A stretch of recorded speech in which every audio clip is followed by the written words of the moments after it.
Good evening, good afternoon, ladies and gentlemen. Welcome back to, in fact, the best day of the week here at High Top Sports. And I got to tell you, do we have a jam-packed, legendary show for you today. I'm not going to waste any time in this intro, okay? Because we're going to get into the special guest that's here.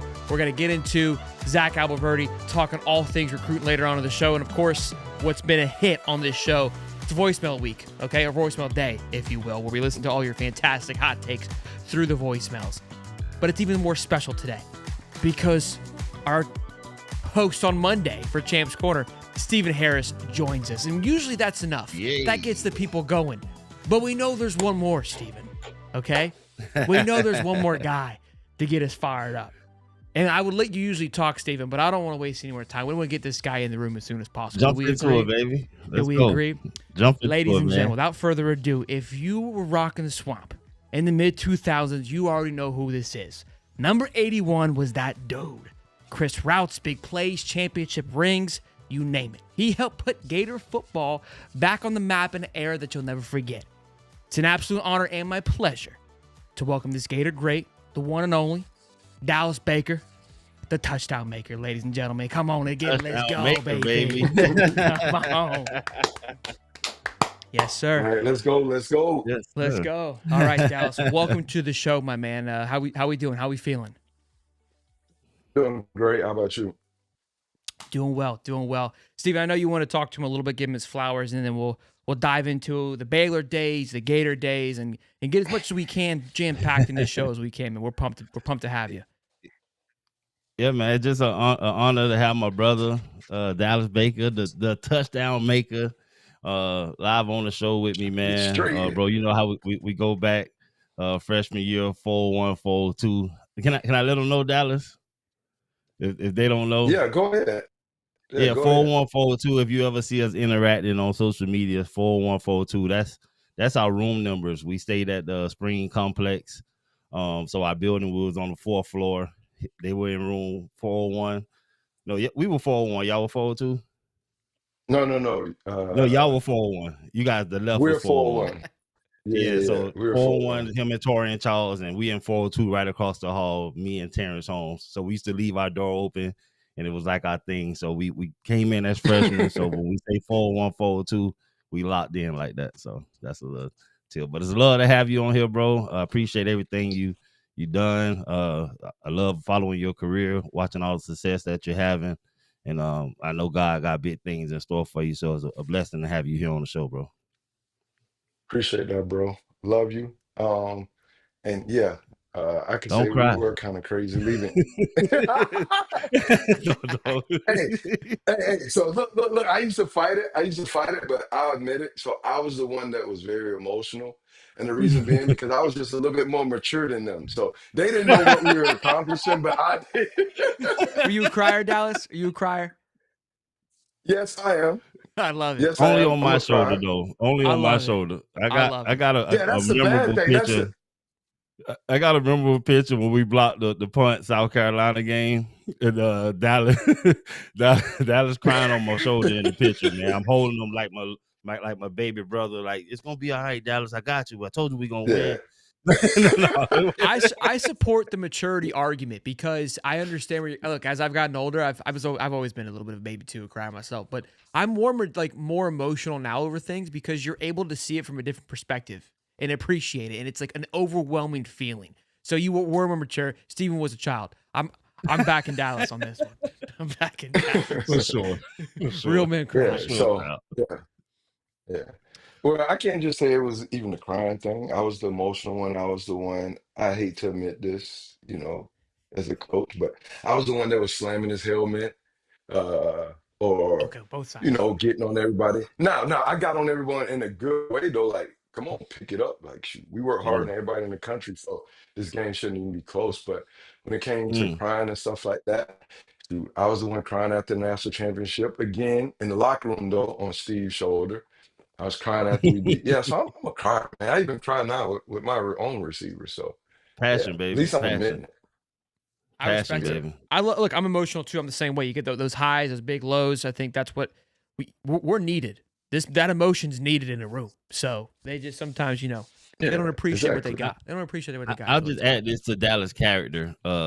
One thing about Dallas, he's a wide receiver, but Dallas really a defensive end. I told him in his message earlier, I I'm said, so Dallas, glad if I'm you were so glad you said that. 245, you would be a defensive end because his mentality is just he Killer. hung out with all the he's in our group chat.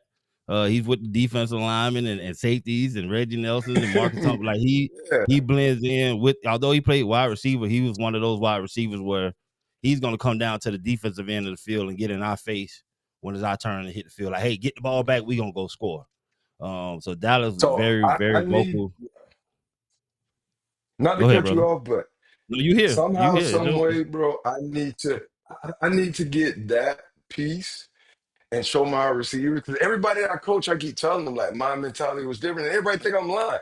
So I'm so glad. I'm so happy that I'm on here because I keep telling them, I'm not a typical receiver. That's where the goon No, name came from.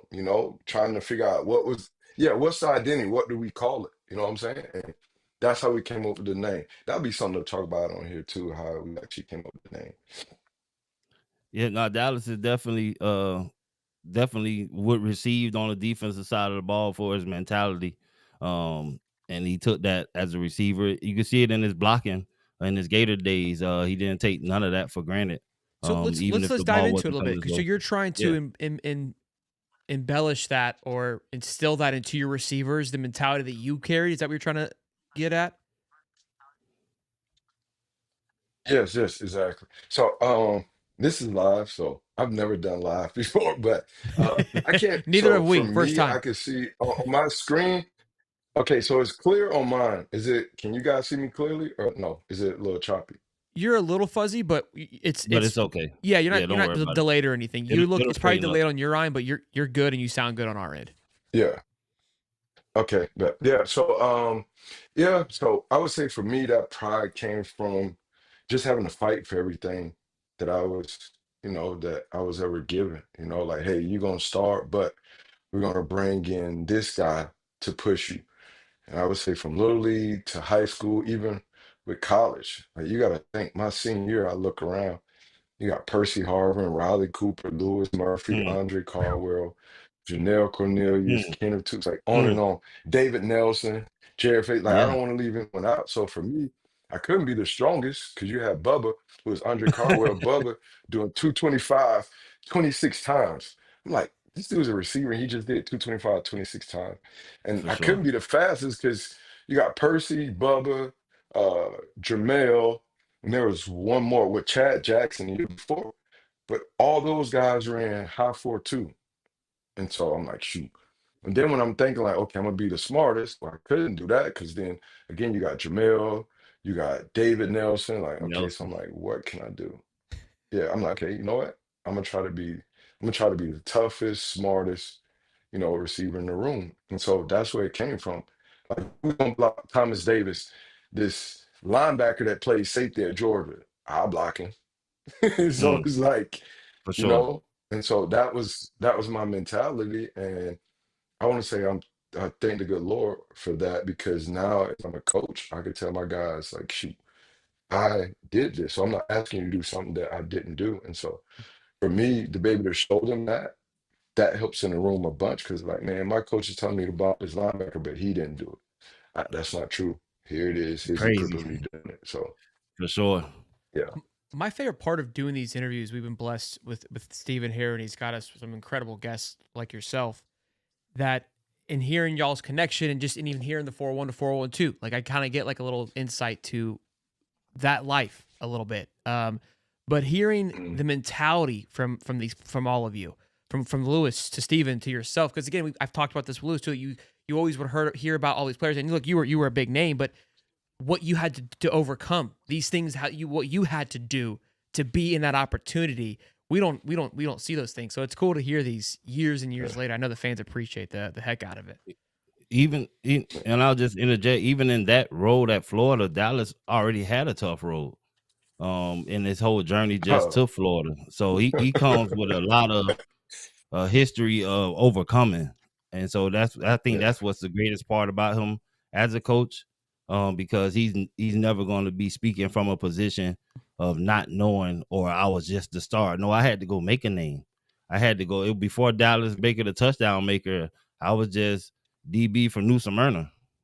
Although I was great in New Smyrna, I had to go become that at the Gators. You know what I mean? And the route that he Sure. took to Yeah. get there says a lot about his character and who he is as a man, as a person. I know that reflects as a coach. That's why I know that the kids that he coaching now gravitate to him, and the relationship that he has with them. I know he treat them like his kids. So I just respect Dallas a whole lot, knowing his story. And I know we're not gonna have time to get into all of it today, but it's definitely you always welcome to come back, bro. I do want to do a major sit down with you and let you get all your flowers. We press for time, and I appreciate you coming here Appreciate that. today. It's an honor, bro. You just got so much. Your story's so big. Swamp Kings. Everybody have a 4-part series of their own. Yeah. Can I please, yeah, let me hit on that, okay? And so my guys know me. The Gator fans, they know me, but of course they all don't truly know me. Now, some of them, they know me. But for example, that whole Swamp Kings thing. So it's a little disappointing to see ex-Gators, guys who, like, for example, Cam. Okay, so Cam Newton. I remember when Cam first got there. I remember Cam used to wear the polo shirts, button all the way up to the top. He used to have these Nerdy. black glasses they used to wear. Nah, see, I wasn't gonna say that. See, that's you. But Cam was You know I'm cool. gonna say it. I What'd you remember. say? Yeah, yeah, yeah. I But said no, nerdy. no, no. I wouldn't say. I wouldn't. I wouldn't say Cam was nerdy. I would say he was just flying a different way. He had on a For sure. polo Fashionable. shirt. It was buttoned all the way up. Yeah, he had the nice glasses, and so um, I remember that Cam, and so that's what I'm saying. I remember Cam when he first got there, and that's why I'm bringing that up, right? But for Cam to say he didn't like the documentary, of course, I'll be honest, I wasn't high on the documentary because the things that we spoke about didn't end up in the documentary. And the reason why it didn't end up in the documentary, because when we think about it in this new day and age, we can't tell some of those stories with the with the cancel culture, also with me coaching, and then with Coach Meyer, what he had going on in Jacksonville, you know, Coach Meyer loves to death, isn't a bad person, definitely not a bad coach, and made some mistakes. And so that's why we had to do the whole over. And Steve, I'm not lying. I'm glad I could tell No. this now. We had to do the whole thing over. We actually Yeah. finished the documentary in 2021, and then we had to go back and film it because, like, shoot, I don't want to lose my career. Coach Meyer look in a bad light. And so I agree what Cam is saying, but duh, Cam, is obvious it wasn't what the fans wanted. It's a highlight tape. That's all it was. There's no stories. Mm. You know what I'm saying? Like, we can't tell a story about, the trouble you got into, Cam. We can't tell it the crazy stuff me, Steve, Shannon, Crum, and Gavin Dickey did with going to get the alligator out of Lake Walbert and putting it in the front of the dorm. We can't tell that story. You know what I'm Straight saying? up. We just did a little bit, but you know, Yeah. yeah, yeah, And that's what I'm saying. We can't tell that story. And so me and Shannon and Steve, we joked about it on Twitter, but the fans didn't know what we were talking about, so we couldn't tell that story. And so I get what Joe was saying, but then I want to say this. A lot of those guys, big time Netflix. I was at first until Steve and B. Siler was like, hey, you might want to do this. Now, we yeah. all those guys, big time, because at first we weren't getting paid. I think Steve and them got paid a lot of money. I know I I, didn't get paid a lot of money. I did it for free. You know what I'm saying? And so they like all those guys are, hey, don't no, let me tell it. So all those yeah, guys are, tell it. hey, don't do the Netflix documentary because they're not gonna pay us. We can't tell the stories we want to. And then when I talked to Steve and B Silent, I was like, you know what? It's a great opportunity for me to tell it.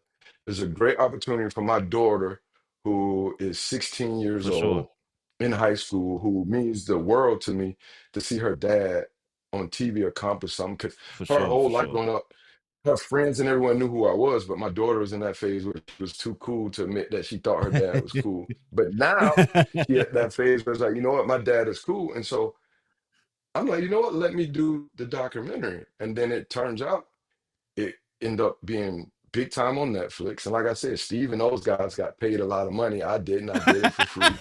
And so, and so now I bet you those guys, and I love Murph, but I'm the big bro to all of them. I love Murph, I love Cam, I love Joey, and all those guys. But that was an opportunity they missed out because they big timed it. And so I don't know if Cam gonna go on his podcast and address that, but Cam, I would love to come on there. I love you, Cam. I'm proud of you.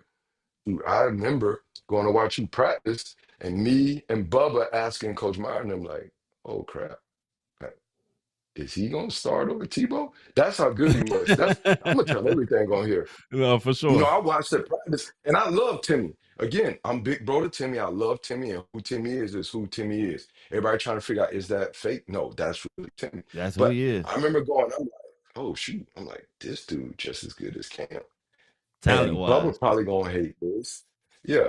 But me and Bubba actually be like, why don't he start? And Coach Meyer was like, ask any coaches if they want to be the ones that bench Tebow and put That's Cam in. exactly what happened. Man, True Gator story. Nation would have man, Coach Meyer would have been in so much trouble.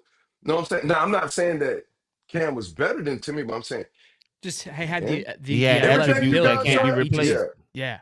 Attributes Man, that can't be everything you replaced. guys saw, yeah, man. Everything you guys saw at Auburn, I saw at a spring practice I went to when I was going to my second year, which by the way, when I won the Super Bowl with the Steelers, that's- For sure. but For sure. yeah, but I Hats off saw to that brother. year. I'm like, bro, this dude is legit. And like I said, I remember him, and I don't even know if I can say this other names, but I will because they're not gays. But I got a great relationship with Terrence Tolliver, TT. I remember going to Friday Night Lights, which by the way was also started at the University of Florida with Coach Meyer, and now everybody want to do Friday Night Lights. For sure. You know what Set I'm the saying? record straight in And Dallas. so I remember going to Friday Night Lights and kicking it with Coach G, who I love, who I talked to 2 days ago for like 53 minutes, who was like my dad, which by the way is the greatest receiver coach. I love Coach G. I love Hold Coach on, D. I Dallas. love Coach Hold on, Fedor. because they be giving Coach G a lot of flack, man. They be giving Coach G silently and loud. Some people give Coach G a lot of flack, and I tried to tell them Coach G is that guy, man. I love Coach G to death Man, too, Coach G man. is Shout that out to Coach dude. G, Now, man. now, now, me and Coach G is on this level. And so, I mean, Coach G coached me, and I'm pretty sure Gonzalez, Coach right? G gonna see this. And yeah, heck yeah. But that's what I'm Hey, talking he about. But phasing out, Coach Dallas. He G, phasing out. It's finna be your show in just a minute. no, For no, sure. no, we ain't doing that. No, we not doing that. No, I'm a Baylor Bear forever. I'm No, about to no, make no. Just saying my in name the at world of Baylor. football, just in the world of Oh football, yeah, it's gonna be yeah, your show. definitely. But what I'm saying, Wherever you yeah, choose to go. bro, here's what I would tell the fans about Coach G. So what people see with me is because of how Coach G was with me. I coach my guys hard, but I love my guys even harder. I'm able to develop because God has given me a gift and I give God all the glory, but I'm able to Amen. develop because I was a guy who was on the front page of uh what was it? What was our school paper called? The son, Oh Gainesville man. son. No, that's the Gainesville paper. The school, remember the school newspaper? Oh Bro, yeah. Oh listen. my God. So, Please so don't. listen to this. So Alligator. we could, yeah, Alligator, let's bro. The talk about this. alligator. The Alligator. The alligator. Let's talk alligator. about this. Yeah, yeah. Let's talk about this. Sorry to take over the show, but shoot. Yeah. All right. So they had a newspaper called the Alligator, right? I Uh-huh. come in, I'm this highly recruited 3-star, 4-star guy that could go to any school you wanted to, and was struggling because of just a lot of reasons. But they had this thing where a 19-year-old kid, myself, would grab the school newspaper, and on the back of it, it had this thing called Where Are They Now? And there was these guys, it would be like if you balled out in the spring, but you couldn't be found in the fall. And you imagine the fans seeing that, the students seeing that, and all my teammates are killing me, and I gotta act, I can't even say that word, but all my teammates are giving me a hard time. And I'm playing cool, but this is bothering me. I'm like, man, Mm. I'm a Ooh. bust. I'm 19 years old and I feel like I'm a bust. And then Billy Gonzalez comes there And the fans start calling me Dallas Baker, the touchdown maker again, because this guy taught me to believe in myself. That was the number one thing. And that's why I teach my guys that. Like the first thing I teach my guys is to believe they're the baddest man walking on the face of this earth. The next thing I do, I teach my guys the game. I'm not like most receiver coaches in the country get these 4 and 5 stars and they tell them, hey, you got to curl. No, I tell my guys how and why, because that's what Coach G did with me. He taught me how to do this and why you're doing it this way. Why? And so if you ask me, yeah, Coach G is one of the best developers in the game of college football. And I would say I'm right there with him because Hey, I fruit don't fall played far at from the football tree. there. Yeah, and I played in the NFL. So I have to say that because uh, I can't, dang, I can't say anything about, but I'll just say this. I'm just as good as Coach G, and Coach G is gonna laugh when I say this, and he know like it's The out of love. student And I'm gonna better pass than the teacher, Coach baby. G. The student gonna Yeah, pass I'm the better teacher. than Coach Dallas G. said, man. I But said yeah, for you, man. Coach G. Dallas said he got you, man. He said he better than you. He gonna out coach you any I day. have to say Y'all that. come to Baylor I have to say if that. y'all want to get developed by the best. I got you, Dallas. You my dog. Exactly. There you go. Say that. You my But, teammate. I was there under Coach Coach G, G too, yes. but I got you. Yeah, man. Yeah, man. I love Coach Fedora. I love Coach Fedora. Coach Fedora lives here in Waco. Coach Fedora is like a dad to me. I love Coach D. Coach D is like a dad to me. But Coach G Coach is the D. greatest Coach receiver D. coach that, yeah, Coach Gonzalez is the greatest receiver coach to ever coach at the University of Florida. Look at all the guys he put in the NFL. Shoot, look at what he done with me. So I would say that I love Gator Nation. And so I'm gonna just say, yeah, man, Coach G is that guy. No, I think that was good Yeah, that you said that he's about that Coach dude. Gonzalez because Harris is right in the sense that look, I think he's got more of a sting from the recruiting perspective, Stephen, and in the people that have given him a hard time defense. Development wise, I don't think that you can take anything away from him because of what he's put into the NFL. And honestly, what they've been able to evaluate in the portal and bring these guys in and really elevate their draft stock and the impact they made. That's all credit to, I believe, Gonzalez. But the flack was not able to land 5-star guys. But again, there's more to it. 5 stars I this was time just around. gonna make sure. This time But around. even on that note, I know this is about that, but on that note, for Coach G, Billy G, recruiting is not always all on that coach at the position. Sure, You know what I mean? exactly. Yeah, there's more it's to not it. necessarily So if you could if you could develop what you got, is the question. What are you doing with what you got? If somebody is dealing the cards to you and they got the cards, you got to work with the hand you got. The thing we can agree on is that room there's no issue with that coaching position. I don't even know why there was a discussion about it. But, yeah, I know. Hey, can I say this? Yeah. Can I say this? I cannot speak on the R word. I will not speak on the R word. And so, yeah. And so I will say this, like that was you guys that said that. I said nothing about the R word. Recruiting? Is that the sorry. Okay, sorry. I was like, what are we doing? Did I say something? No. And so, it just got mentioned, but Dallas doing good. He's a coach, and you always got the. So all I know is that I appreciate your professionalism. I don't know even what you're talking about, Dallas. You need to quit talking about it. I love Coach G, and I'm always gonna have Coach G back. And like I said, like shoot, I am who I am because of Coach G. But I have to say, and he's gonna love this, I'm better than Coach G. And if I don't feel that way, what are we doing something here? is wrong with me. Listen, and if he don't feel like you should pass him, then he failed. What's wrong? Yeah. Yeah. I do want to talk to you, Dallas, because you're a coaching at Baylor, or coached at Baylor, and you actually coached with Ron Roberts, if I'm not mistaken. Yes, I did. Can you talk a little bit about that time at Baylor and maybe give us some insight on Ron? Because I think he's an interesting one that when he came onto the team last year, I don't know if you know kind of his role, but he kind of came in. It was like he's going to help out, but ultimately kind of took over. And now it's his show, and I feel like out of all the coaches, us as a fan, we don't have much of a perspective on him, and I think you may be able to open some doors and maybe shed some light on him. So I would say Coach Roberts sometimes get flack for being too hard on guys. but all I could do is speak on my I experience like with that. Coach Robert. Yeah, and so never had a problem with him, never got into it with him. And what is so cool is that I'm able to say, like, here's a guy who is, one of the greatest coaches in this game. Like if you look at guys that come from history, then you will see what I'm talking about. Would always try to help me. Like I sat right next to him in staff meetings and in a special things meeting, and he would make jokes and always try to help. Now, we haven't spoken um, since he's left. And Of sometimes course. that's how the profession is. But I have nothing but great things to say about him. I know a lot of people may not agree. And shoot, I would say that's with anyone. That's with, about both of you, with me.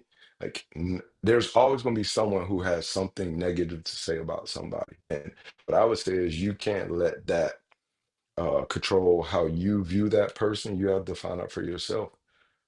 And so what I would say is really, really good coach. I remember, I don't even know if I could say this, but I'm gonna say it anyways, 'cause I don't think it's a big deal. I remember we played Texas Tech um the last year he was here, and those guys were loaded, on offense, and they did a great job on offense. And just us winning that game and just the scheme that he came up with was so cool to see. And I remember that was a big time win for us. And that's when I was like, okay, I see why everybody talking about this dude is like a Mm, mastermind when it comes to defensive schemes because, bro, they mm. were throwing that thing around. Matter of fact, they had beat Texas that year, and they were throwing that thing around, just spreading out, doing some things. And to go in there and win in a hostile environment, like, man. But let's talk about Baylor That's too, good to though, hear. because Yeah. I don't want to make, Yeah, no, yeah, no, yeah, I it's don't good want to to hear. get Thank you, Baylor bro. Nation upset with me. Yeah. so so so so so tell us a little bit about Baylor, and what was Expectations for this intriguing year. about Baylor. Yeah. First of all, I don't want to do no expectations. I'm not doing that. We're gonna keep it.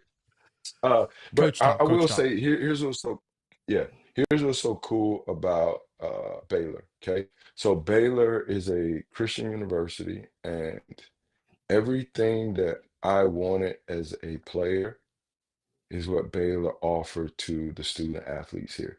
Mm, Like you don't have to shy away from Christianity. Uh shoot, I would say this. And I mean, it's not me bad mouthing my alma mater, it's me talking freely. But the University of Florida, when I was there, I don't know how it is now, but you couldn't take certain classes because it would conflict with football. It's not the mm. case here. Like, no one says, hey, I'm trying to square back up. Sorry, guys. No, that's You amazing. can't say, you can't say, yeah, like you could take whatever classes.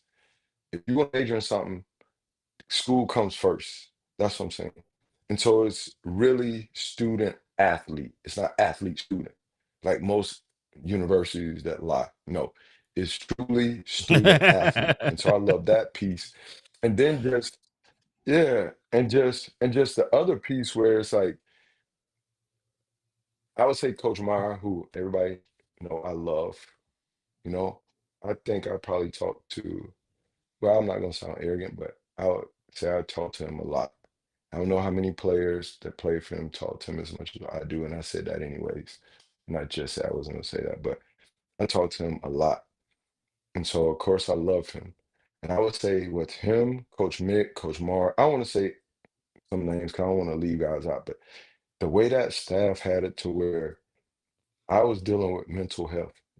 I struggle with anxiety, I struggle with depression, just a lot of things, and being able to talk with them, being able to get help, that was so amazing because I went to the NFL and I would tell people about how that structure was. Nobody's really doing that at that time. And I come here to Baylor, and the fact that our motto is person over player is so Mm. amazing. Like you don't No, get that's treated good, a bro. certain way because of how good you are at football. And I know the SEC is going to be upset, but shoot, I'm one of the dudes that put the SEC back on the map. How do I scroll back up? For sure. I want to make sure I show where I'm from. Yeah, bro. Okay. But I can say that. Yeah, I could say in a lot of conferences it's not that way. You know, like if you don't make plays, coach is gonna walk down the hallway and not speak to you. And I Mm. love the SEC. And like I said, I was one of the guys that put the SEC back on the map, me and my team. Think about it. We won in '06, and ever since then, everybody been talking about SEC. But that conference is the closest thing to the NFL, but at the same time, it's about winning. And so if I'm not making plays in SEC, depending on what school you at, a coach is not going to talk to me. And I know a lot of guys going to back me up. Coach is not going to talk to me. For sure. Uh, they probably going to push me out of the building. Well, that's why I love Baylor. And that's why I've Bro. never tried to leave Baylor, is because here at Baylor, you don't get treated according to how good you are at football, you Mm. know? And you going to school Yeah. here. Like shoot, I thank the good Lord I had guys like Coach Meyer and his staff. I told Coach G this, dang, that was yesterday talked to Coach G. See, that's what I told you guys. Say my dad. We were talking, I was telling him, thank you. I hated school because I have a learning disability, but he didn't let me give up. He's like, no, your butt going to class or you're gonna do this 5 a.m. punishment. I did that 5 a.m. punishment For twice. I sure. can't say it just once. Yeah. Oh, you know, I because you probably was was there just as with you. bad. I Yeah, probably was that's what there we with need you. to You get probably into. came in on my Yeah, regular shift. You just was visiting yeah, me for a punishment hour. Stephen Harris created the 5 a.m. shift. Okay, guys, let's. yeah, All my yeah. workouts were Steve punishment. was. That they ain't having no regular workouts. Yeah. So when I come here to Baylor and Coach Aranda, who I love, man, I played college football for what from '02 to 2006. I started playing football when I was 7 years old, and I played professional football for 8 years. And so over half of my life was spent playing football, being coached by some great guys. Dave Aranda is my top five. Like all the time, people would meet him, talk with him, and they were like, I see why you love this guy. Like I've only known him for what, 4 years? And I could truly say I love that guy just because the way he is when it comes to loving other people's children. You know, like, yeah, man, I can get can I say emotional just thinking about how great that dude is. Go ahead. can I say this about what you said, bro? Just as a former player and being at Florida with you, that what you said about Baylor is actually a great point. Uh, in the midst of football and wanting to win, and a lot of stuff get lost in translation, and you're dealing with young men, developing them, coming from different backgrounds, mental health, all these different aspects of the game, and it's just intriguing to me and awesome to see the emphasis put on that at Baylor. Um, you gonna win, and you develop guys, you get coaching, you gonna win games. And the athletes are there because they are athletes. They're not there because they're not athletes. You know what I mean? But some guys are just a little bit different, have higher values, and think about the game differently. And you're going to get to the NFL if you're going to do what you need to do and perform well. But the mental part of that, just having that avenue and knowing that it's teams out, because I never been to Baylor. I don't know much Yeah, about teams outside of the SEC and how they operate, but to hear that about them is great, and I can see why guys choose to go there, who are high caliber guys. You know what I mean? You just have to look at their character and see what they're trying to do with their life. Yeah, they're playing football. Yes, they want to go to the NFL, but they have different set of values, and I don't think that should get overlooked or pushed to the side and say, oh, they had Baylor. You know what I mean? They're standing for something, but they're still great athletes and great people. You know what I mean? And I think that's high value, bro. It's yeah. cool how So the go ahead. go ahead. No, no, you go ahead. You go ahead. Yeah, I was gonna say it's cool how how the Lord works too. That you brought that up and you were vulnerable and talking about that. Kind of the things that you battle because it's mental or men's mental health awareness month as well. So Yeah. it's So it's yeah, Oh wow. it's wild Okay. how it's wild how things God is kind of good, all Dallas. come together. Yeah, actually I saw Yes. Clifford made a post about it, and so it's really important. I mean, again, as men, we go through we battle our own little dark secrets. If we got to battle it in the dark at times. So it's important to talk about it and be vulnerable to have these conversations. So it's awesome Yeah. how all things work. Yeah. Um, so a couple things. One, I have to say, uh, I got to give people their flowers so they can smell them. So I have to say For sure. something about my wife, Vanessa Baker. I Hey, love sis. her. Yeah. So they're down there watching Love Island downstairs, her and my daughter. Okay. Like, man, that's all they want to watch, bro. Like, I can't even. Yeah. So I'm in my We're man like we're cave. like You the know what I'm next saying? best thing from Love Yeah. Island. Like we're like So close. yeah. We're close. It's But yeah, so we met my junior year by me. So here that's what I want to tell some stuff about Steve about that. But we both graduated from UF. She graduated a whole year before I did, and we came in together because I was hanging around Steve too much, and she was doing her schoolwork. and then Uh, and and then my daughter Angelina Baker, who is more like her mom, and who DC. wants to go to Baylor or either Florida. So I love that. Now, uh, I have to say this. So I even got here to Baylor was by me praying and fasting. So I got to give God all the glory. I got to say that. I also got to talk about my goons, the Amen. receivers here, who I feel like we had the second best receiver core in the Big 12. I have to give credit where it's due. I would say Colorado had the first with their four guys. If Ketron Jackson, who battled injury, who I have to give credit to also, didn't quit on us, kept fighting through. If he wouldn't have got injured, we would have had the number one because we had four receivers with over 430 yards. We had four receivers with 30 or more Balling. catches and four receivers with four more touchdowns. And I love those guys, and those guys bust their butts. So I got to talk about them. But I have to give Steve credit. So here's a story about Steve, right? Oh Cool Lord. story. So I'm not gonna tell a bad one, which I have a lot of bad ones, but I'm gonna tell a cool story about Steve. So uh, here's a cool story about Steve, right? So the year we win the national championship, right? So it's like I tell my guys, championships aren't won in August, right? They start in January. So we're in the off season, right? And so Steve has a daughter, right? And I'm pretty sure everyone knows that. So going to our senior year, Steve has his daughter, right? My niece, who we love. Steve know that. Like those are my niece and nephew. Mm. And so Steve has his daughter, right?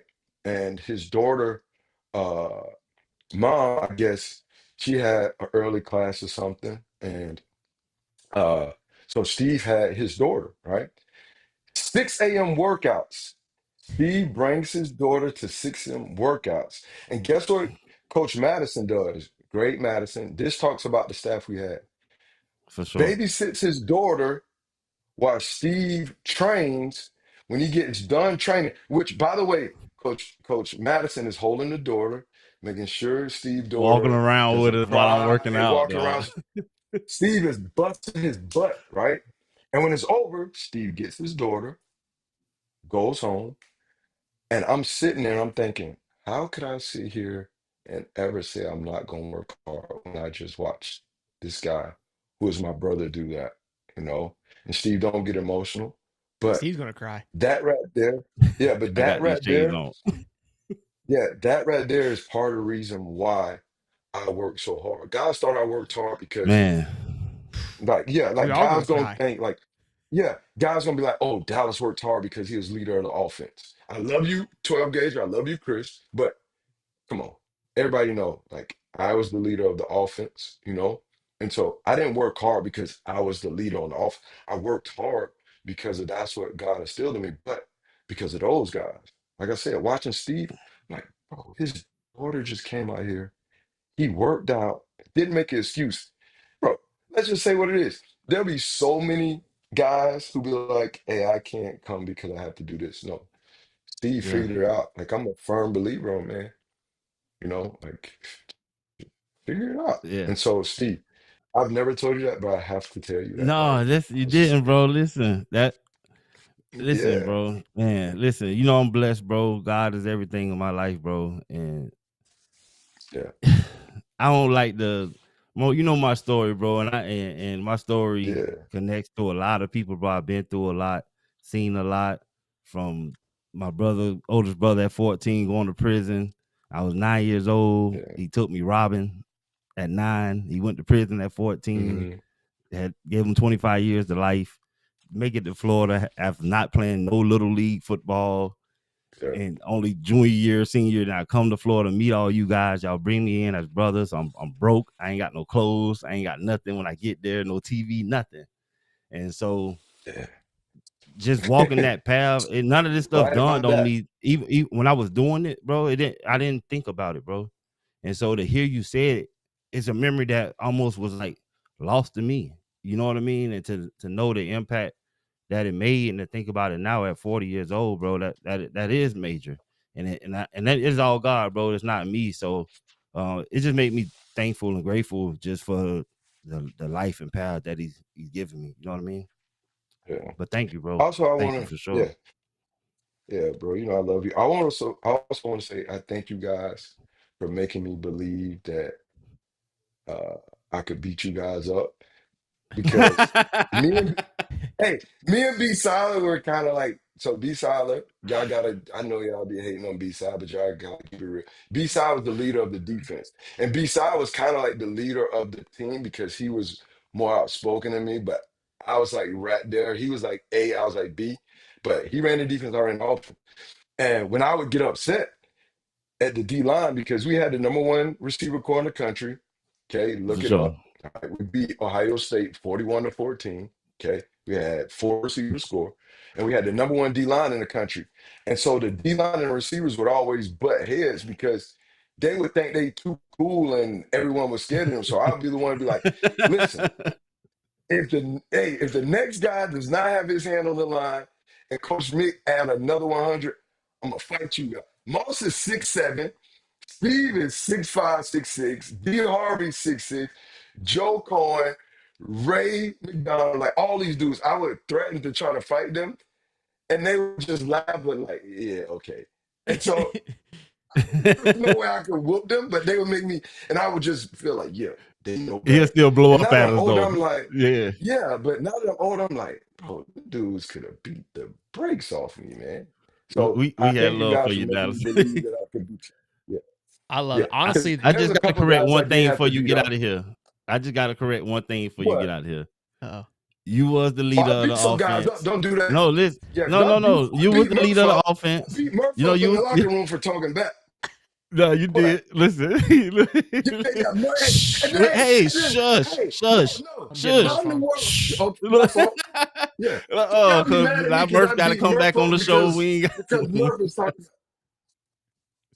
Hey, look, bring me let me on just Murph, say bro. this. You know I used to beat some guys up. Hey, either you No, good you or you did. I gotta just want fight to say back. this one thing. I'm What do sorry, we? bro. You Yeah. was the leader of the offense. I give Salah his credit. He was the leader of the defense. I was the leader of the school. I Well, was the yes, leader. of course. I So was you the want to leader get into of yeah, let's get the into that. University of Florida Hey, as a whole. No, no, no, no. yeah, because he was laid back, but when everybody made him mad, it was a wrap. Like I don't think guys could probably get mad at me for saying it, but I could probably say it. I know Ray not gonna like it, Joe not gonna like it. Who else probably would? Trap definitely not gonna like it, which that's Marcus Thomas guy. I Yeah. don't know if anybody Torian, Charles, T. Diddy definitely all like this. I don't think anybody could beat Steve up. Yeah, now I think about it. Like that was yeah, Steve, but that's this is the, so when we knew Steve was like mad, like we were like, okay, let's leave Steve alone for the day. Like Steve, pick it up, and then when you give us that look, it's like, okay, like Steve, you got this. He Look, he's I, he's I he's would, all bark. He's all bark. You don't want the smoke. Steve, look. he's a big teddy bear now. No, for sure. nah, I always nah, been jolly, man. I he's just when always been, it's time for he's business always though. been, yeah. Yeah, hey, listen. You on a scooter and you get in our way. I've seen it. Okay, I'm just letting you know he gets serious real quick. Steve knows what we're talking about. But look, I think that honestly, that story about him bringing his kid in, that was cool. That was cool to hear about Steve because we don't see that Stephen Harris here. So it was nice to no, just kidding. It was cool to get that perspective. I love having all of the past players that play with Steve because I know Steve from how I know him. We've been able to hang out and have our moments, but to hear other people talk about him is always a pleasure as well, man. But Dallas, this This has been a treat. I hope you Dallas enjoyed it as Baker, much as we did. touchdown maker. Hold on, Steve. Hold on. Before we go, so I need my receivers to hear this because these guys think I'm lying. So I break my rib, I puncture my lung against Vanderbilt. Okay, that's actually how I met my wife now, but my girl. So we play Vandy. I break my rib, I puncture my lung. I'm on the sideline watching the game, and how we found out, I almost pass out, and they take me to the hospital, right? And we win that game 49-42. Okay. I was in the hospital, Steve. All I need you to say if it's true or not. I'm in the hospital until Tuesday, right? They put me in the hospital Saturday night, right? I get out of the hospital Tuesday. I'm laid up in the training room Wednesday.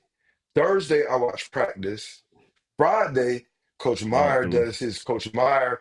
See, do you remember? Coach Meyer does his Coach Meyer trick where he's like, "You're not gonna play," but that's really like, "Can you play?" But I'm trying to soup you up. I bet you I can play. It was like, "You're not about to put on your cleats and run in the stadium." Now that I'm older, I'm like, how did I not fall for that trick? So I put on my cleats, I run in the stadium. He's like, "Wow, oh my gosh, wow." So, and my parents like, "Hey, you don't need to play in this game."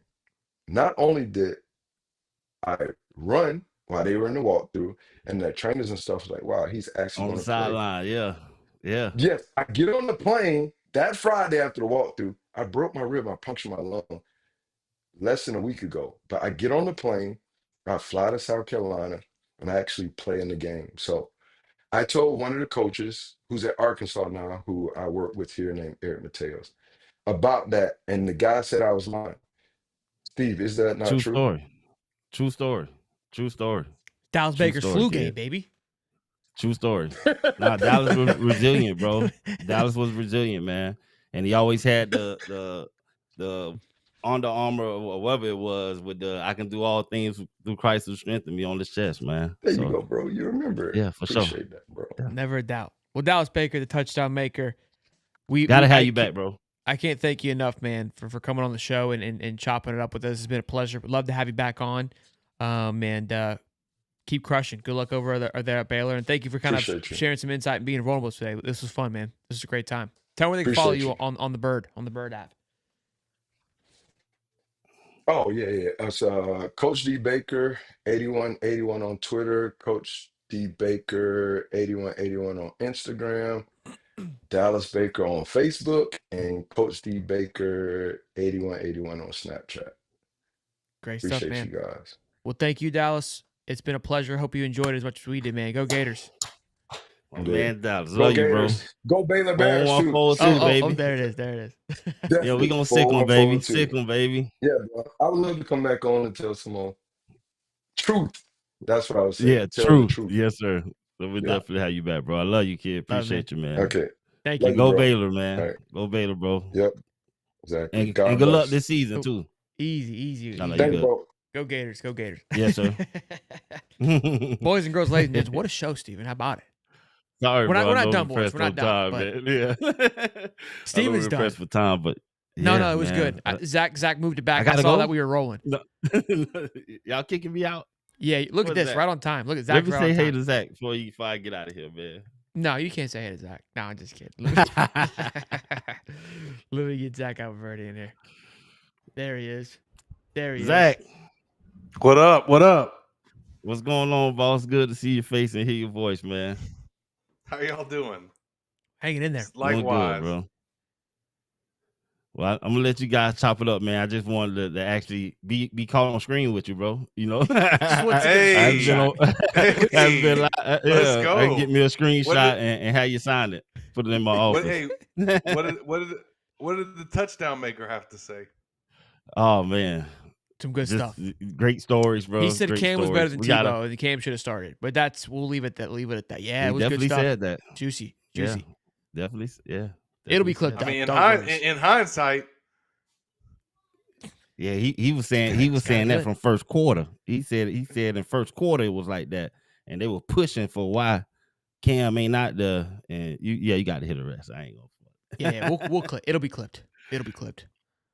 But much love, man. Go Gators. I'm gonna slide out, let you guys finish the night. I'll be down in the chat, man. Good to see you, Zach. Likewise, man. Take care, bro. All right, let's get Zach in here on the 2V squad here. Mr. Zach Abolverdi, man, good to see you. How you been, man? I've been great, man. Trying to enjoy a little bit of off season. It's been hectic. I would hope I would hope I wouldn't have any stories or news to write about, and yet here we are. It never ends, dude. I feel like it's gonna be an easy June. Nothing's gonna happen. What's crazy is last night, and I don't know if you could talk about this or not, but you wrote about the arrest last night. That's how I saw it.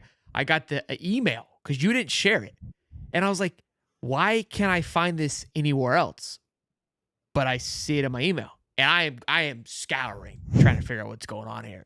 So, can you talk about that? Like, is there any more on this? On the arrest of the 400-pound non-named Gator football player? Yeah, I mean, from what I was told, there was I think a first appearance today, but yeah, I'm leaving this one alone, Shelton. Okay. You know, fair enough.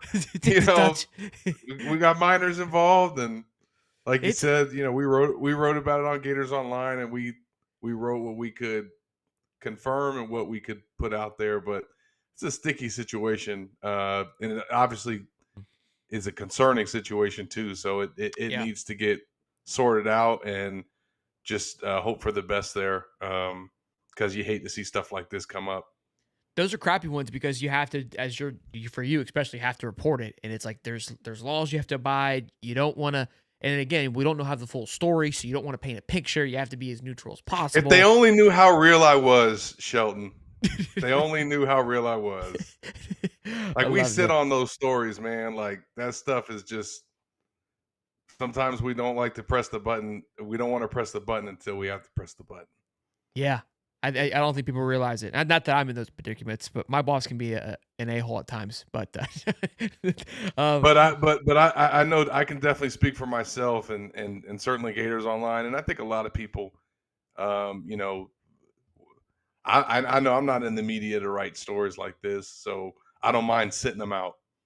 For sure. These aren't fun. It's easier. Maybe once upon a time when young Zach Abolverdi was first on the UF beat, I might have trying to make a name. Jumped out head first. Yeah. Want to be the guy.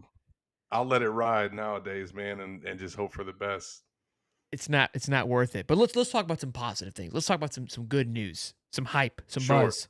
The Fong bombs are flowing out. The Abolverdi bombs. I mean, there's just bombs flying everywhere. I don't know if you guys call them bombs. Bombs, whatever you want to call them. But it's fireworks. The fireworks, everything. The recruiting buzz seems to be legitimate. It's starting to ramp up like I intended that it was. Coming off another official weekend, headed into a few more. Talk to us. How we feeling? And I want to pick your brain about some recruiting, my recruiting theory as well. Maybe you can approve or deny of it. But can you elaborate on how this weekend went, and maybe some names we're not hearing? If you can give us a little tea.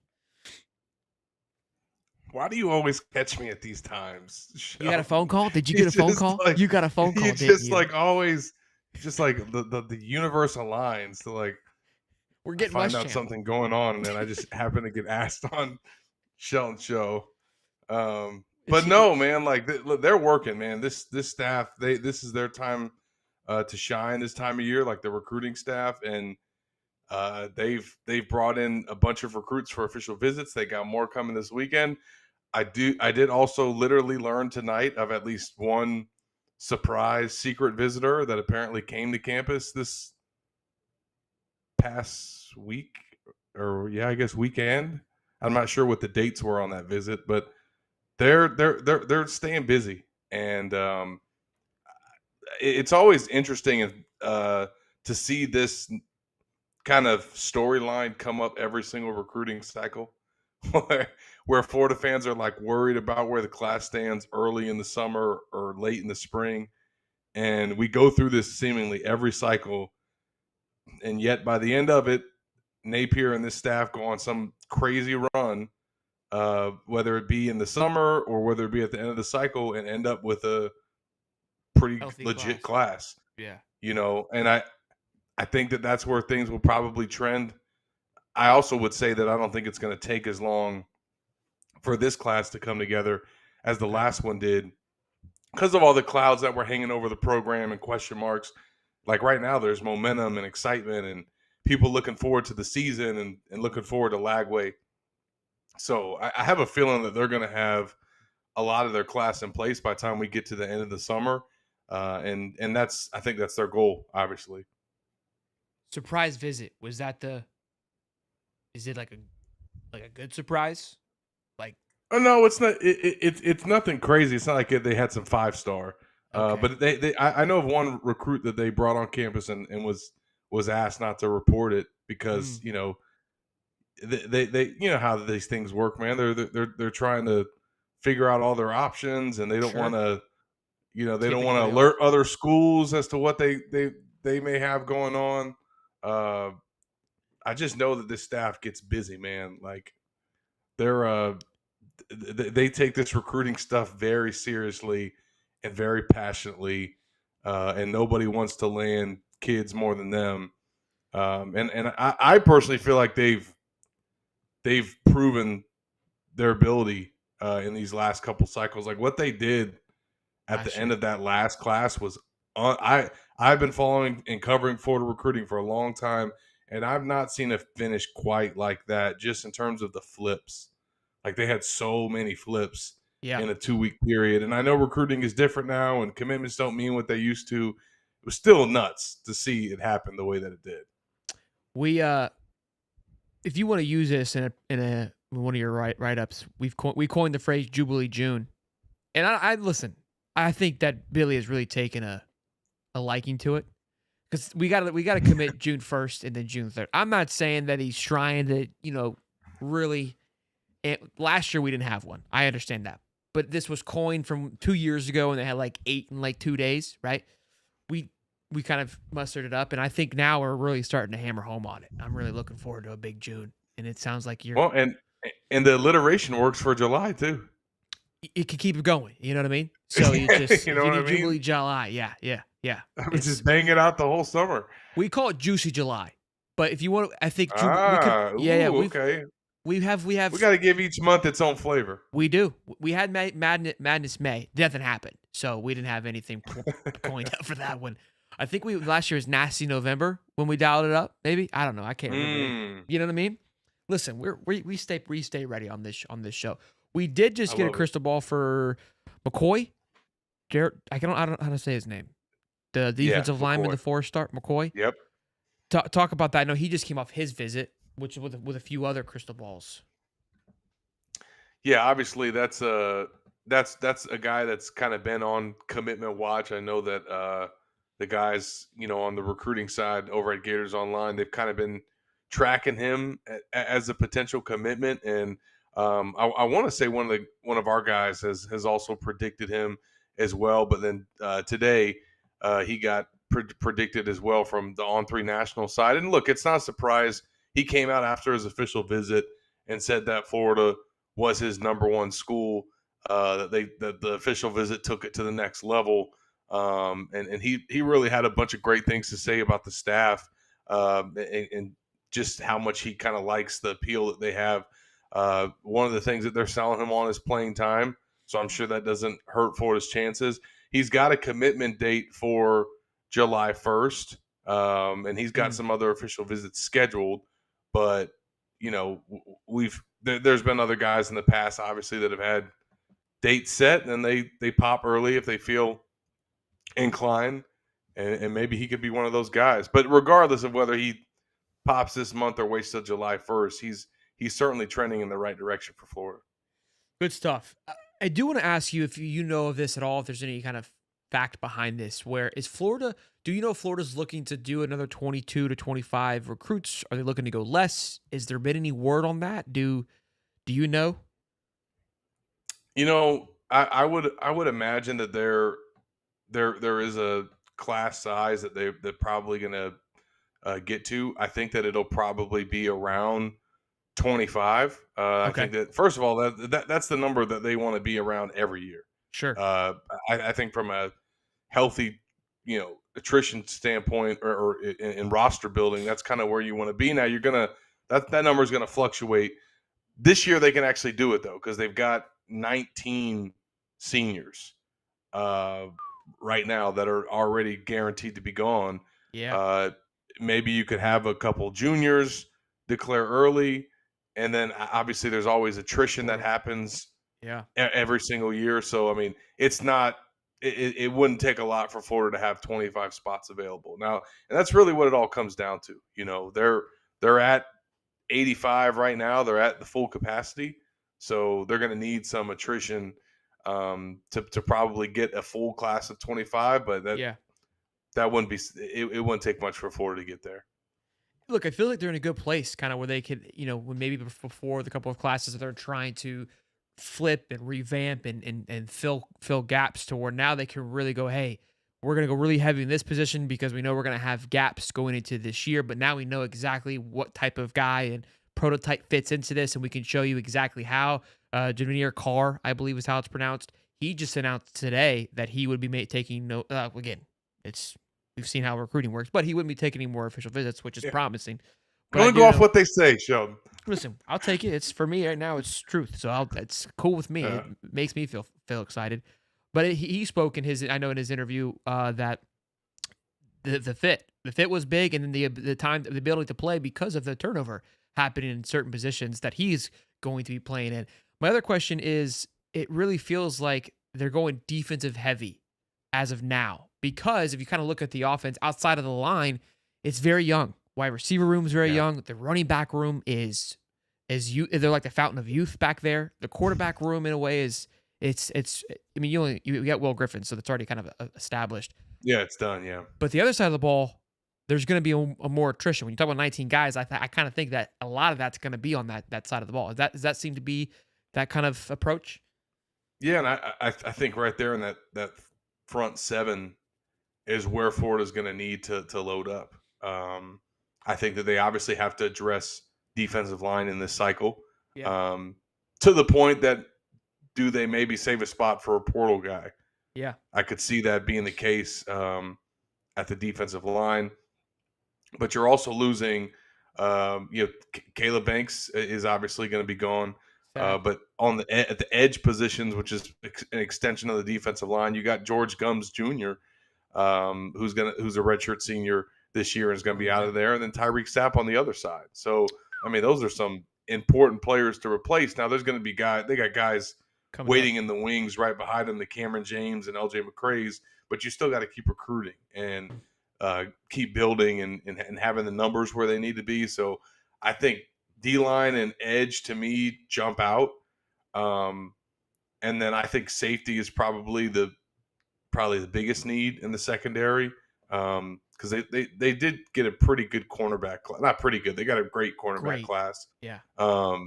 When you consider Flowers reclassifying and joining the team this summer. So and Onis too. And Onis and obviously Ben Hanks. So the future looks bright at corner, and obviously it does at safety with the two freshmen that they got. But that room, numbers wise, is still not where it needs to be. Maybe that's also a position that they explore a transfer at in the next cycle. We'll see.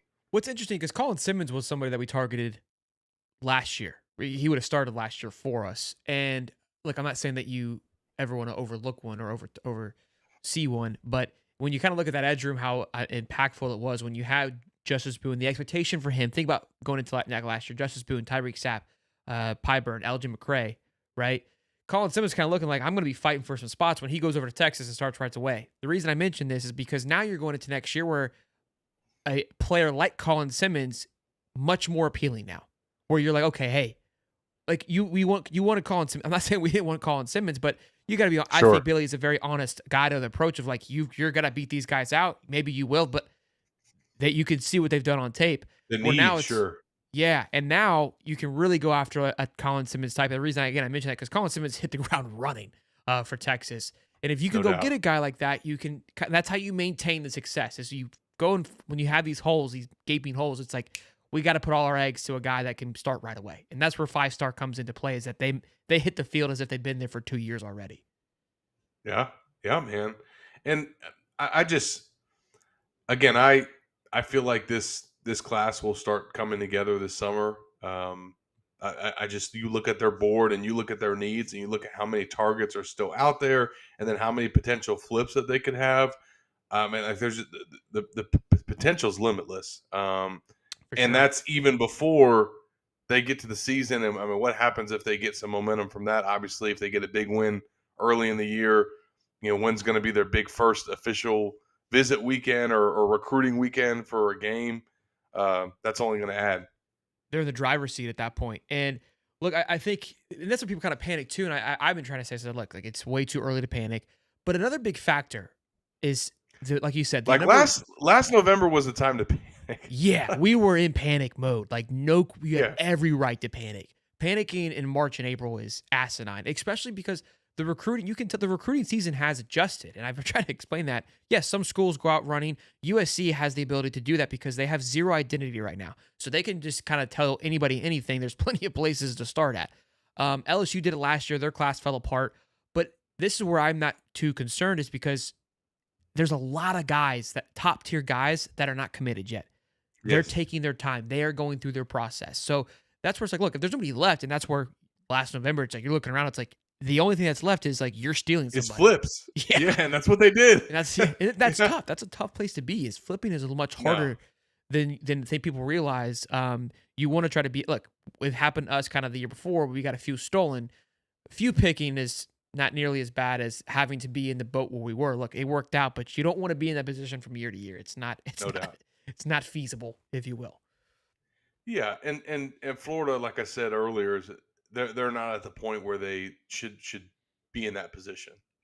They were in that spot because they started with those losses against Miami and Texas A&M, and there was all that hot seat talk out there, and there was just no way that they were going to keep that class together. That shouldn't be the conversation hanging over their head this fall. I mean, the potential's there, I guess, for them to just get off to an awful start after the first 2 weeks of the season and just drop their first handful of games, and then they could be in the same boat that they were last year. I don't think that's going to happen because they're probably going to get 2 blowout wins the first 2 weeks of the season that has everybody feeling good, whereas after week 1, I mean, we didn't even get to week 2, and it was like, it's time to just rip this whole thing, blow this whole thing up. All that's not going to be the conversation in the early part of this fall. The LSU game, it could be a big momentum swing for sure. And again, this is way too far to tell. And I ask this because that's why I think they got. Sorry, I don't want to interrupt, but that's why to me they got to win. They got to beat Miami because week 4. There's no shame, in my opinion. But there's no shame in losing to LSU at LSU, given what this team brings back. All these opponents on Florida's schedule that have a new quarterback that might look promising for Florida. That's not the case with LSU. They got their guy back. It's in their place. That's gonna be a tough game for Florida, and they could drop that one. If I'm gonna pick one game for them to lose early on, that's probably it. However, they come back that next week and win at Miami. And fans are going to be completely behind that. And it's the in-state school. Obviously, it's a rival. That's one you got to get done. And look, and I like that. That's a healthy way of looking at it. You don't want people will get mad. Oh, you think we're going to lose LSU? If this game was in Florida, I think the conversation would feel the same way because of what both teams are bringing back, the anticipation for both teams. I think that it's that close that's where a home field advantage has that much of a swing to this game. That it's just like, it's in LSU at night. That's the difference maker. If you're on a neutral field, you're flipping a coin. If it's in the swamp, I'm giving the edge to Florida. Like that's how close I believe both teams are right now. And how do fans feel about the LSU program versus how they feel about the Miami program? Yeah, I just know Florida fans. They will stomach a loss to LSU much differently than they will losing I'm sick to of Miami 41-17, Zach. I'm sick of it. I mean, I'm sick of it. They got to win that game. I don't think LSU fans know how to work their cell phones, so we don't even hear from them. So I'm not concerned about that at all. Remember the Tebow? I think they actually do. They worked his phone pretty good in 07. Well, yeah, that's just old flip phones. Those are easy. It's the smartphones where things start to get a little technical. Yeah, that's where we're in the AI age now. Yeah, it's a little tough. It's a little passive out there in the bayou.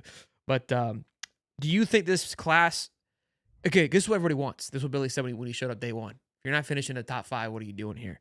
Can Billy do it this year? Do you think that he has the makings? Do you think that their board has the appeal to get there? And also, I think part of it is some guys, will they get a couple bunts? Will Carr bump up to a 4-star? That plays a factor too. But what are your thoughts on that? That's a good question. That's a good question. It needs to happen at some point. I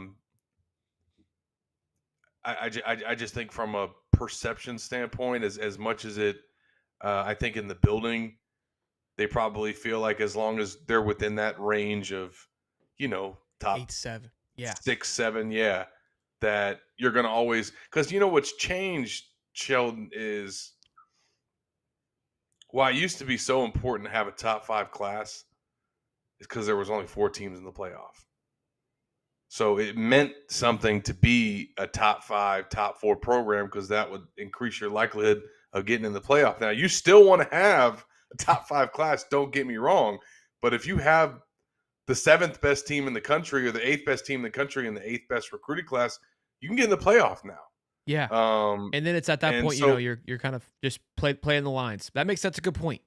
It's not the because it was before a very crucial thing to not be in that range of recruiting when you got to have a top 4, top 5 team. Sure. So now that said, Florida still needs to get there, regardless of if they can get into the playoff as the 12th seed. I mean, they need to be recruiting because of the state that they're in. I think where Florida Victorious is and the commitment that they've made to recruiting that they just showed this last cycle. Yeah. Florida has the capacity to have a top 5 type class. Like they will payroll that type of class, I guess is what I'm trying to say. Okay. I just think literally the stars have to align just in terms of getting the right amount of commits and the ones that are ranked high enough that are going to put you in that range. I mean, Florida wasn't there obviously this past year, but man, they got some studs in this class. Like it's just some dogs. And, obviously you want to get those 5 stars, but the amount of like top 50, top 100, that it goes back to our conversation of as long as you're in that 6, 7, 8 range, you're at least where you need to be. Yeah, obviously you want to have a number 1 class, number 3 class. Billy doesn't appear to be the one, I've kind of said this too, to chase the status, right? I mean, I'm sure he wants to be up there. He understands what it means. But at the same token, it's like, look, if I got my guy. They would make a graphic. Yeah. Like, if they sign the number 1 class on 3, they're making a graphic and they're going to tweet about it. So they want it. For sure. But I don't think he's going to get caught up into it to where it's like, I'm going to split ends to get there. It's like, hey, we got the class that we wanted. Not every guy, is, may appear to this recruiting site like they do to us, and that's just okay. We think they're 4-star guys. These guys have a 3. If they put them how we think them, we'd be a top 5 class, and we're gonna settle for it. Could we go get one more guy to push it to make it, whatever? I don't see Billy doing that. But at the same time, this year, like you said, if the momentum is in the right place, this is the time where you can kind of get a little maybe more aggressive with it and more backing to say, hey, let's get the push. I know we don't necessarily need it, but let's tack on this year of like, hey, we finished this. We have the number 4 recruiting class in the country, number 2. Like, then you can really, it helps them for that momentum. I also think it's important to note, like, to sign a top 5 class, a top 3 class, a number 1 class, you really got to be payrolling on NIL.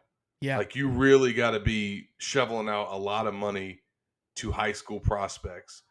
And I would venture to say that I think Florida, obviously, they've shown that they are willing to sign and pay for the highest of the high profile, the DJ Lagways, the LJ McCrays. I know Dallas Wilson didn't end up being a 5-star in all the rankings, but he was a 5-star. Like, they will go out and battle for and win those type of recruitments. However, that being said, I do think that there are a lot of kids that are ranked that high that are demanding a certain NIL deal from a dollar standpoint that this, not just this staff, but I'm sure other staffs along the country just won't pay that price for that specific prospect given where he's at and what they could maybe go get out in the portal, or what they could go get for somebody that's maybe a top 100 kid or a top 150 kid who's not as highly touted, who might not help them in the recruiting rankings, but the bang for their buck and just how they feel about the situation will end up having them go in that direction. And I know that for a fact. I mean, I think that where that happens probably the most is with offensive linemen.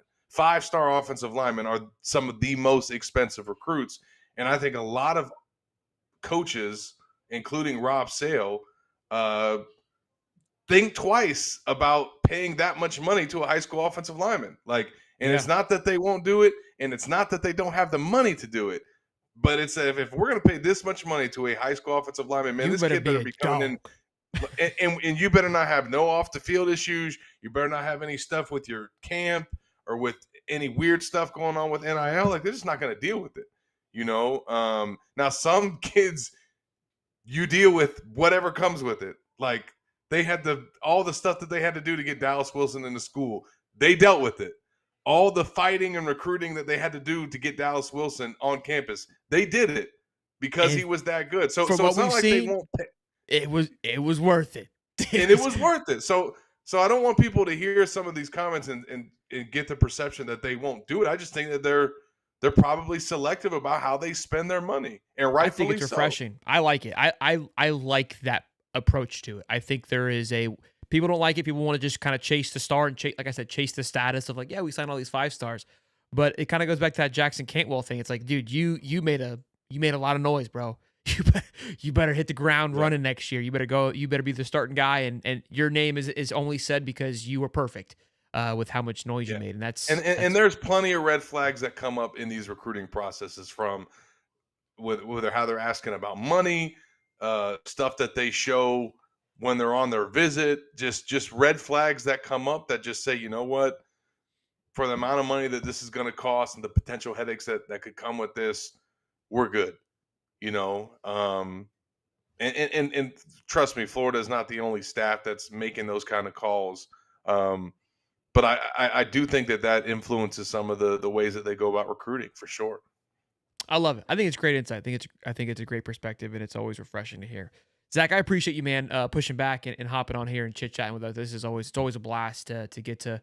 I'm glad I got you, to get to pick your brain with some good news. Get a couple clicks out there for the boys. That's right. But tell them where they can give you a follow, man, and how they can keep up with all the juiciness that's flowing out right now, since you don't get any time off. Yeah, no, man, it's the off season, but we don't get days off. We stay busy at Gators Online. You guys can follow me on Twitter at Zach Abolverdi. Read all my work at Gators Online, along with our team. It is recruiting season. These guys are covering this stuff around the clock. Shelton can attest. I mean, those guys are animals when it comes to our coverage. So make sure that you stay locked in if you want to stay on top of Florida recruiting. We don't miss a beat. It's unbelievable. We write articles on our site. I can't keep up with all of it, dude. You are wild. I'm like they be cranking these. I try to write stuff that like I find intriguing, that's fun to write about. Like, y'all are just boom, boom, boom, and I'm just one of the hardest things I have to do every day for work is send out the newsletter in the morning, because I can only do 7 stories that fill the newsletter, and I got to pick 7, and sometimes that is the hardest decision, because there's like 16 stories that we wrote the day before, and I got to pick 7 that I'm going to highlight in this newsletter. It can get tough. Golly. Yeah. Look, it's a good problem to have, I guess. It is. It's a good problem to have. Yeah. That's what makes this logo so great. It allows for us to chit-chat and talk and do these things. So, good, bad, or ugly, we're here. We're here to talk about it. Zach, I appreciate you, man. You're the bomb. Absolutely, man. Thanks for having me, bro. Yes, sir. Go Gators, man. Ladies and gentlemen, Zach Abolverdi, Dallas Baker, the touchdown maker, Stephen Harris. I mean, this show has been jam-packed. Dave should go on vacation more often. I mean, we've got a couple of commits. We've had some drama. We've had some drama since he left, but by golly, we've had ourselves a week here. It's only 4 days into June. I think this thing's only going to ramp up even more, and the show's not even done yet. We are an hour and 20 in. I didn't think – what's funny, Dave is very proactive and like, hey, who we got on the show? What guests should we have? And I'm probably like the most annoying person when it comes to that, when it comes to like planning this, because I have like 19 other things that I have before I get to Wednesday's show. And so I put it off probably as far as I possibly can. And then like all of a sudden a switch clicks. And I was like, okay, we got to figure out Wednesday's show. And a week before he leaves, like, hey, what are you doing for the Wednesday that I'm gone? I go, that'll be fine, Dave. You just go enjoy vacation. And every day he's like, what are we going to do? What are we going to do? I got it. Last Wednesday or last Friday, he's like, y'all good? I was like, yeah, man, we're good. I was not good. We had nothing. I didn't have a lick. I was going to be talking to myself. I was like, all right, we got to get creative here. What are we going to do? Steven had a potential candidate. We'll get it. We will have that candidate on later on. He bailed. And then I was like, oh, we're back to zero again. Anyways, we see how it all worked out. It was a great show. It all panned out. That's why I told Dave never panic. It's always going to be okay. And John Lee, this is perfect that you said this. $2. Will Holly ever appear again? I was honestly, until all this prepared, I was like, you know what would be actually awesome is to bring Holly on. Like, it would be awesome to bring it on. I think he'd be about it. So I almost went to the Holly card to see if he wanted to chit-chat. But he's been on prior to that. There's also a couple of super chats I need to read before we get into the voicemails here. Daniel Riviera, $4 as Napier is a James Franklin of the SEC. Never going to win anything. Thank you, Daniel, for the $5. Creel, $20. Sorry I didn't see this, Creel. I remember one class, Baker was so worn out from workouts, and all he was doing, maybe some parties, can neither confirm nor deny, but our professor saw him sleeping and decided to wake him up. I wish I would have seen that during the interview. That would have been awesome for him to confirm or deny. $20, my man, Creel, thank you, man. Baker was out cold. There in HAP, professor decided it was a good idea to drop a book on the desk near Baker. Baker slowly lifted his head, and dude had some drool just drinking out. Didn't say nothing. Oh, man, just stared him down. He wasn't about it. He's probably wore out, man. Playing football that damn time. Probably zonked, man. Just hit 100 likes, so appreciate y'all for getting us there. Now, boys and girls, for the best part of the show is the voicemail part. And look, Dave couldn't go without being here. So let's go ahead and we'll play this. Oh, real quick, though, before we get into this, reminder of the big event we got coming up on July 27th. Please get some tickets. Come hang out with us. I thought about it today, man. It's going to be like a just incredible tailgate. That's what it's going to be like. So, Desmond from Quality Colux, I saw your message. I hopefully responded or not, but I want to connect. You talked about possibly catering. That would be great if you're still listening. Would love to connect with you on that. But yeah, it's $25 to get you in. We're going to get players there. Possibly like Roger Kearney, I think Pup, some other guys I think we're trying to work on getting to come to this event. Also past players as well. So if you're a Gator freak and love it, get after it. Come hang out with us. We're going to do a panel. We're going to be games, VIP sections. It's going to be an incredible time with great content creators. It's not going to be just us three, the Gale, Breakdown, and myself. There's other Gator content creators that are going to be there as well. I believe the On 3 guys are going to swing by. So it's going to be a great time. Come hang out. Let's get to the voicemails. Oh, it's muted. Hold on.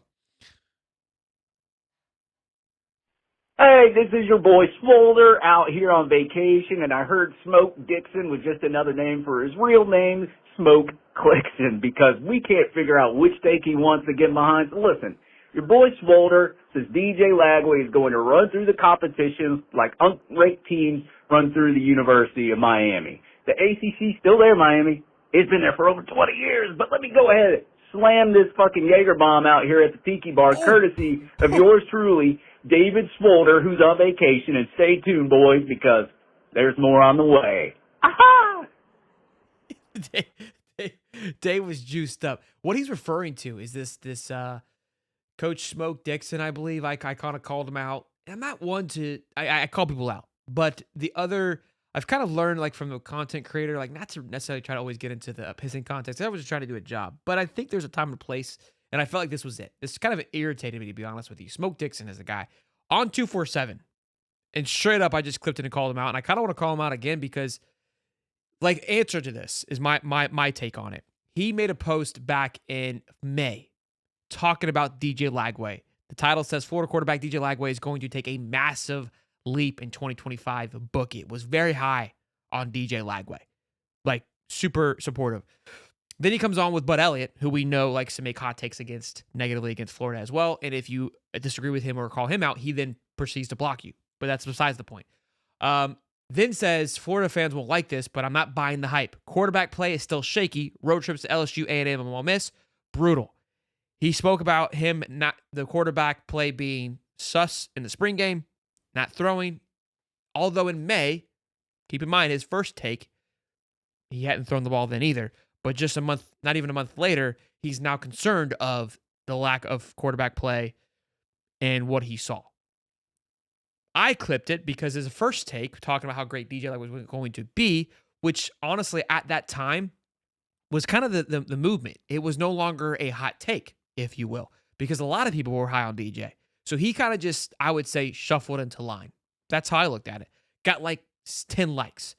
Him bashing Florida, of course, took off and got 163 likes and 43,000 views on Twitter. I simply said, look, you play both sides to see what was going to be clicky. That, to me, is what annoys me now, and it's unfortunate because good, healthy, quality takes, if they're not polarizing, don't drive traffic. And I get it. As a content creator, you're trying to drive traffic. We try to drive traffic as well, so I understand it. But I also don't believe in, just completely not even having a true, genuine take, especially if you're on 247, the platform that you're on. If you're just a content creator, you want to just spew nonsense out, like whatever.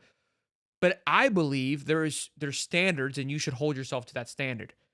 It's not going to matter, he won't respond, and the fact that I know that he won't, because he won't respond because he just said it out there and muted it, as any smart human would. You did what you wanted to do. Congrats. I took the bait as well. Very irritating. And maybe I'm overstepping. Maybe I'm wrong. Maybe I'm misunderstanding what he said. I won't know because he won't respond. I even tagged him in it, simply to have like a genuine, like, hey, own up to this. You guys love having hot takes. Bud Elliott's one of them. When you're wrong and you get called out for it, you block them. I'm all for blocking people if they get egregious or they overstep. I've only blocked a handful when people have attacked my wife and my kid. Outside of that, I really don't care. I'll mute you because if you constantly tag me, it does get annoying, but I'm not going to block you because it's just like, look, this is part of the game. To block somebody, it's for not even being negative, just simply saying, hey, what's, a little troll here and there. Sand in the paint, big dog. That's all. All right. Enough about that high horse. Let's move on to some more voicemails. Hey, what's up, fellas? So my question to you guys is, who is your favorite fired Florida football coach? Now, obviously, Urban Meyer wouldn't be on this list because he resigned. But mine would probably be Will Muschamp. Yeah, I think it's love everybody's. His fieriness on the sideline, and his ability to recruit was really good. But, I'd love to get your take on that, guys. Yeah, Zook, I know, was kind of loved by the players. Was kind of young. So, outside of that, we've, McElwain, I hated that guy. Muschamp by far was, I love him. I still love him. Remember when I freaked out because I thought he was going to come back? Like, I love the guy to death. Just, again, his fiery passion. I remember in all kinds of weather, kind of made a take and was like kind of bashing him. And I'm like, look, you don't talk about Muschamp like that. I get he had a bad time here. I get he did some, we weren't a fan of how he coached things, but his passion, his drive, his love, like the guy wanted to win. He just couldn't figure it out. All right. And for that, I'll love the guy forever. He's always got a place in my heart. I always said, look, just keep him as defensive coordinator and go find me an offensive coordinator. But I want this guy. Don't get rid of this guy. Nick, this is Mrs. Waller. When will you come to do my radar? How did our Google Voice get like a missed call? How is that even possible? That's incredible. Hey, High Top Sports. This is old Carson Beck down at the University of Miami. Don't let anyone know I'm calling you, but please, can I transfer to Florida? I'll play behind DJ Lagway. I'll play behind the gunslinger behind him. My NIL check just got canceled at the U, and my girlfriend Hannah broke up with me. Please, guys, I want to be a Florida Gator so bad. This is Carson Beck. Please come get me. Wow. That's huge. Breaking on High Top Sports, Carson Beck wants to come to Florida and play behind DJ Lagway. Who's doing it? Someone's got to clip that. That is a hot take. Not a hot take. That is legitimate. Incredible. The fact that we've had Coach Kurt Napier and now Carson Beck call back-to-back weeks, this call-in show has really just blew up. Incredible. But no, Carson, you can't come. Hi guys, it's me again. I know people are worried about the 2 commitments, but I'm not. The reason for this is because most of the OBs will be done by the end of the summer, and the kids will commit before the senior seasons. I don't know exact names. Even if I did, I wouldn't tell you on the phone right now. Just let it play out, guys.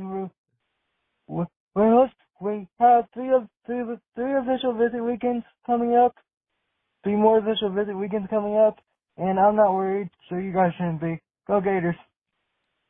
I love it. That's Lucas there. And look, this was on Friday. Kind of his own crystal ball. We've had, I think, 2 more since that phone call, and we just got with Zach, kind of reiterated the same thing. Love it, Lucas. What's up, High Top? What's up, High Top? This is definitely a Gator fan here in Jacksonville. Duval. My hot take is that I think that Bernell Brown and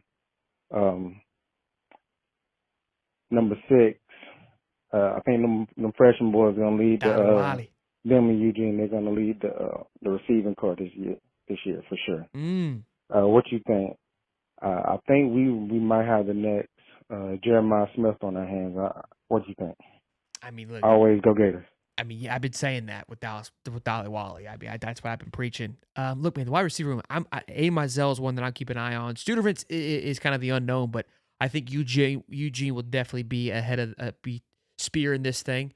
I think VB3 will be what Eugene was freshman year, but in a more healthy capacity, because I think Eugene was electric, but we needed him, right? Like we were very reliant on him, and I think we had to ask him to grow up very fast, where I think VB3 will be able to come in without that pressure and in a way thrive even more because he can just come in and be that secret weapon, right? So I think that's what excites me is, yes, I think he'll be part of it, but in a big scheme, but I could be wrong. Maybe he gets more into it, but I just think that the talent in front of him will supersede him. But maybe he falls into that second spot and just really crushes it. Does a great job. But yeah, I think he's really going to do some special things. Great stuff. Another great show, another great call-in, another great voicemail to end the day. Glad we were able to hang on here, an hour and a half in, rocking and rolling. Be sure to check out the new merch store. I think the link should be in the description. What's incredible is how many things we've sold. We sold over like 10 orders so far. You guys are eating it up, which I really appreciate. It means the absolute world to me that you guys care enough and love and appreciate this show enough to go out there and spend your hard-earned money on this brand, this gear. It's truly humbling, and I'm very appreciative of it. I don't know how to explain it. It means the world to me because it's things that I'm very passionate about. It's something that was created, right? The brand, the logos, and for you guys to like it enough to buy it again, it means a lot. So Dallas was here. He'd probably tear up. Just kidding. All right, boys and girls. Y'all be good. I think I've said it, talk enough. We've hung out enough. You see me enough this week. I do appreciate y'all always hanging out. Also, we've got our new channel, High Top Golf, that has just launched, just kicked off. If you guys want to come see me some more on more of a golf perspective, check it on out over there at High Top Golf. We are rocking and rolling. A new episode will be up tomorrow morning. So y'all be good. We love y'all. Stay safe. Smash the like button, subscribe, do all the good stuff. Tell someone you love them. Peace and love, baby.